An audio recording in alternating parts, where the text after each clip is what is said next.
My first opinion is, K-pop didn't show out at the VMAs. I really had high hopes for Lisa because I know she's a powerhouse when it comes to performing, and she had come out with 2 songs that I felt could have highlighted her gifts really well. So color me shocked when I went on YouTube and I saw what I saw. This isn't the Lisa that I've seen kill the stage like it's nobody's business. This wasn't the Lisa that shook Coachella a couple years ago. It seemed to be a more watered down version of herself. The energy just wasn't there and the performance just felt short, making you want more. But unfortunately we didn't get any. Next is Sserafim. I didn't expect much seeing as they were performing during the pre-show, but I still wasn't as entertained as I thought I would be. It just felt like another music show stage, and quite frankly they could have kept it. Also, were their microphones even on? Cause I don't know about y'all, but it sounded like the pre-recorded vocals were working overtime. My next opinion is, Mia's debut was lackluster as hell. I can't believe I'm saying this, but I expected better from the Black label. I mean, this song is so corny and surface level with its boring production and played out lyrics. And I'm pretty embarrassed to have had high hopes for a group created by the infamous One Trick Pony himself. And not to mention, looking at the music video, you wouldn't have thought that these girls are from a top-rated agency and not some obscure Nugu-ass company who only has $1 and a dream. Like, I know that Mia was trying to be minimalistic with their approach, but it just came off as cheap. This was a pretty disappointing debut and hopefully their comeback will be better. The next opinion is, SM pretty much admitted Taeil's guilt by kicking him out the group.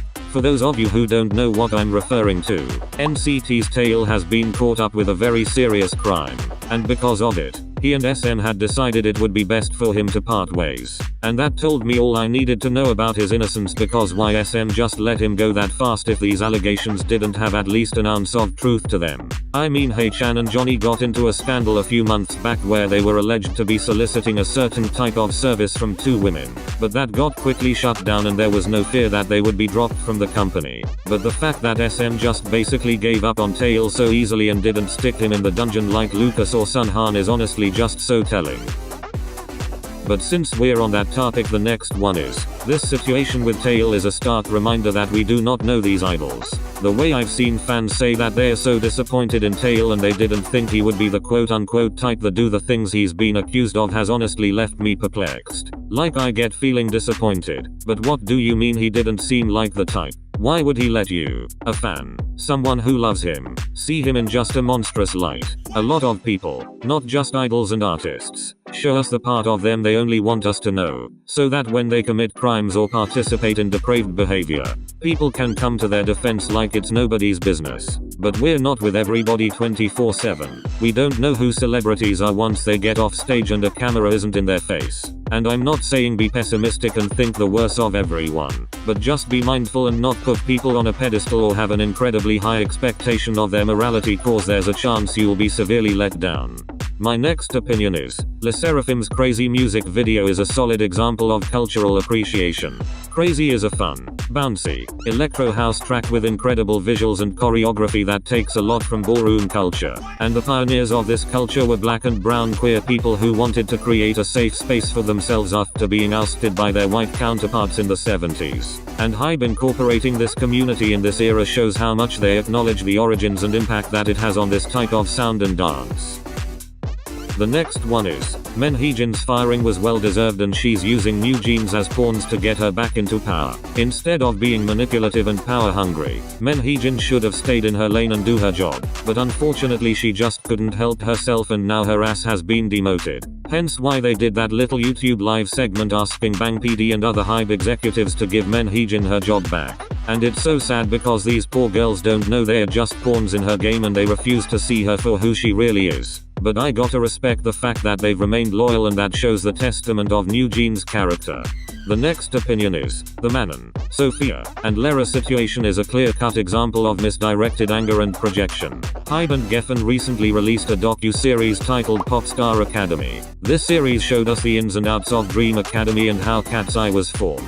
And though Popstar Academy did exactly what it was intended to do, it was overshadowed by a situation involving current Catseye members Manon, Sophia, and Lera. Manon had missed a lot of practices during her time as a trainee and Dream Academy contestant, which made a few of the girls pretty upset. And it got even worse when the fans had a say on who should debut and who should go home.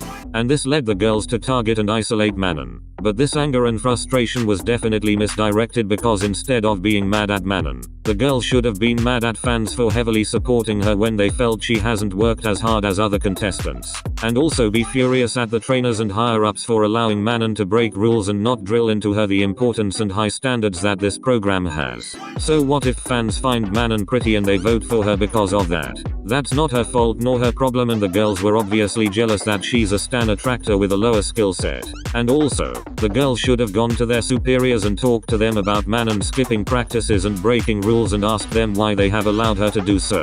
Because in the docu-series, one of the trainers addressed all the problems that have come up with Manon and they didn't really do anything about it, thus making her feel very comfortable in skipping training sessions. But it wasn't until the girls were being shady and borderline bullies for her to take things a little more seriously when the adults could have intervened and not set her up to be mistreated and a victim of other contestants' jealousy and projection. Even though this was in the past, and I believe the girls are close and have gotten over this situation, that doesn't mean people cannot talk about this and share their opinions. Especially when we didn't ask for this series in the first place and Hype could have cut this footage out never to be seen but included it anyways for more drama and ratings. The last opinion is, this trend of K-pop documentaries needs to be stopped. All these documentaries that have been made have done really nothing but further sabotage the groups and artists they talk about. Look at the whole Lucas documentary after his scandal. It really didn't do much to fix his career and a lot of viewers were left with more questions than answers. Then there's the Sserafim documentary, which made people just bash them because they believe it was just a ploy for sympathy. And we also have the docu-series I mentioned in the previous opinion. At this point, these companies need to stop with all these projects that nobody even asks for nor really care too much about, especially when seeing the public's reception. Thank you guys for watching and don't forget to like and subscribe, and tell me your opinions in the comments. Thanks again and have a great one y'all.